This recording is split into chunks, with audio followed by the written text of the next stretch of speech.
You've got solid biceps, a wide chest, even abs under the right light. But then your forearms look like thin adapters between your hands and the bar. That ends now, because forearms are the part that never really hide. They show through a t-shirt, they show in a handshake, they decide if a heavy bar stays in your hands or slips away. And once you train them right, your whole upper body looks stronger, not just big.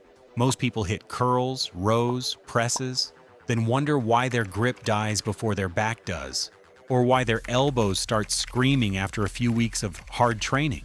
That sharp sting during curls or bench press isn't just fatigue, it's often your forearms. When the muscles that flex and extend the wrist are out of balance, your elbows take the hit. Tennis elbow comes from overloaded or weak wrist extensors, while golfer's elbow is linked to issues on the flexor side. Different names, same pain. The good news? Targeted forearm training can fix the imbalance and calm your elbows fast. In healthy individuals, wrist flexors are roughly twice as strong as wrist extensors. You are not lazy. You just skipped the muscles that connect your strength to the bar.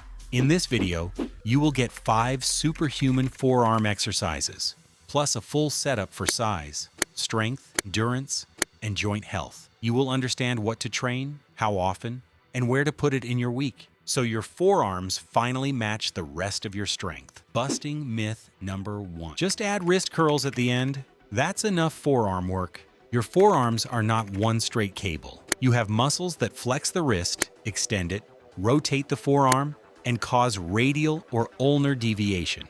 If you train only flexion, you ignore half the system and overload the tendons. Real fix: hit the big brachioradialis, the flexors, the extensors, and grip muscles with different angles and loads. Busting myth number 2. Bad genetics means small forearms no matter what. Genetics decide how long the muscle belly looks. They do not decide if you stay weak. Even with long forearms and long tendons, you can build dense, veiny, strong muscle when you train all functions and give them enough frequency and volume. Step 1. Hammer curls. Size anchor. Hammer curls are your base builder. Neutral grip keeps the forearm in a ready position. That lights up the brachioradialis on the top of your forearm and adds thickness between elbow and biceps. Stand tall or sit upright. Hold dumbbells at your sides with palms facing in. It's like holding a hammer in each hand. Keep your elbows close to your body. Curl the weight up by bending only at the elbow. No swinging from the hips. No shrugging the shoulders. Pause for a brief squeeze at the top. Lower slowly until your arms are straight again. Move through a full range you can control. Alternatively, you can also curl on the cable pulley. You can run these once or twice per week in your hypertrophy sessions. They build that thick 3D, look at the top of the forearm, and also help elbow stability. If you usually slam curls like a penguin trying to fly, this will feel much stricter. That's good. Step 2. Reverse curls or prone curls. Top side builder. Reverse curls shift the focus to the top of the forearm and the wrist extensors. These muscles are key for elbow health and for stabilizing the wrist when you pull heavy. Grab a barbell, an easy curl bar, dumbbells with an overhand grip, or an equivalent attachment on a cable machine. Hands at shoulder width, palms facing down the whole time. Glue your elbows close to your sides. Lift the weight by bending at the elbow. Keep the wrists straight. Do not let them fold backward or roll forward. You will feel a sharp burn across the upper forearm and near the outer elbow. That is exactly where many people are weak. You can alternate hammer curls one day and reverse curls another day. That keeps the volume high, but the stress balanced. Step 3. Wrist roller for flexors and extensors. The wrist roller is your forearm furnace. If unavailable, winding a rope attached to a weight plate around a stick. Simple tools. Brutal effect. Stand tall with feet shoulder width. Hold the roller with both hands in front of your chest or slightly lower. Elbows bent and close to your body. Keep the shoulders relaxed and down. Roll the bar so the rope winds up and lifts the weight. Move from the wrists only. No leaning back, no shrugging, no swinging. Once the weight reaches the top, reverse the motion and unwind under control. Do not let the weight free fall. The kind of wrist movement determines the target muscle, not the movement direction of the weight. When one hand flexes the wrist, flexors work. The other hand must simultaneously extend the wrist, Extensors work, regardless of the direction the weight moves. Even experienced lifters get humbled fast here, so start lighter than you think. Step 4. Grip training, crush, and hold. This is the engine room. Grip strength decides if your forearms can show up on heavy days. You have 3 main tools.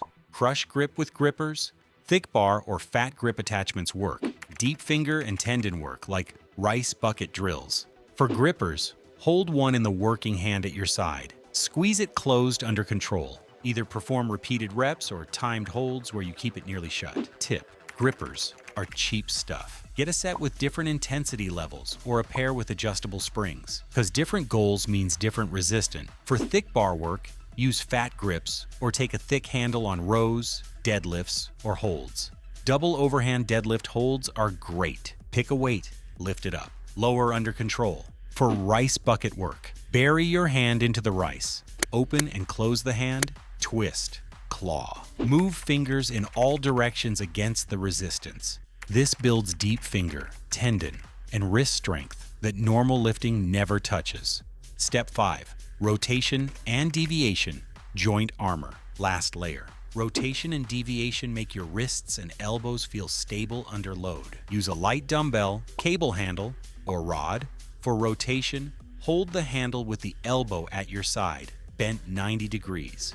Rotate from palm up to palm down and back. Move slow. Control the end range. Yes, we talk about rotation, but you also can call it supination and rotation in the elbow. For wrist deviation, hold a light dumbbell by one end. Forearm supported on a bench or thigh. Let the wrist move side to side or from ulnar to radial, like waving the weight. Again, small motion, full control. You do not need heavy weight here. Physics works for you. The intensity depends on where you grip the equipment. Hold it near the middle for less resistance. Take it near the ends if you want to feel the power of a long lever arm. These small moves build the pronators and supinators and also muscles that keep the wrist from wobbling under heavy pressing and pulling. They feel boring at first, but they are your armor against nagging elbow and wrist pain later. Training dimensions and example setups. Forearms respond well to higher frequency. You can hit them 2 to 4 times per week if you keep form strict and manage load. Here is a practical structure with more detail. Workout 1. Hypertrophy focus. Goal: pump the needed time under tension, balanced flexion and extension. Hammer curls. 3 to 4 sets. 12 to 20 reps. 60 to 90 seconds rest. Wrist roller. 2 to 3 sets palms down. 2 to 3 sets palms up. Each set equals 1 to 2 full trips up and down, depending on length of your rope. 60 to 90 seconds rest. Grip finisher with grippers. 2 to 3 sets per hand. 15 to 20 reps or 40 to 60 seconds continuous squeeze. Place this at the end of an upper body workout. Your big lifts are done, and now you feed the forearms. Workout 2. Hypertrophy and variation. Goal: hit similar volume with a different main curl pattern. Reverse curls. 3 to 4 sets. 12 to 20 reps. 60 to 90 seconds rest. Wrist roller, same as workout 1, but you can shorten rest to increase the burn. Or hanging holds from a bar. 3 to 4 sets. 40 to 60 seconds. If necessary, reduce the weight by letting your toes touch the ground. Rice bucket drill. 2 to 3 sets per hand. 40 to 60 seconds. Rotate, claw, flex, and extend fingers in all directions. You can run this on a different upper day or at the start of a leg day. That way, your grip is fresh before heavy squats or pulls. Workout 3, max strength focus. Goal: pure grip strength and short, intense holds. Heavy double overhand barbell hold. 3 to 5 sets. 5 to 15 seconds per hold. 60 to 120 seconds rest. Hanging holds from a bar. 3 to 4 sets. 10 to 20 seconds. Add weight if needed as you progress, or use a simple towel as a grip attachment. Yes, a towel. Sounds easy? Try it out. Thick handle or fat grip holds on dumbbells. 2 to 3 sets. 10 to 15 seconds per hold. Total loaded time per workout should land between 30 and 90 seconds of near max effort. Run this once per week. Place it after heavy pulling or on a separate short session. Workout 4, endurance and general preparedness. Goal: long sets, tendon health, Joint stability, wrist roller endurance sets, 3 to 4 sets, 30 to 60 seconds continuous rolling. Light to moderate weight, dead hangs from a bar, 3 to 4 sets, 30 to 60 seconds. Use a grip you can maintain with clean form. Rice bucket drill, rotations, and finger work, 2 to 3 sets, 40 to 60 seconds per hand. Reverse push-ups or finger-to-fingertip push-ups, 2 to 3 sets, 8 to 15 reps each. Use an easy angle at first.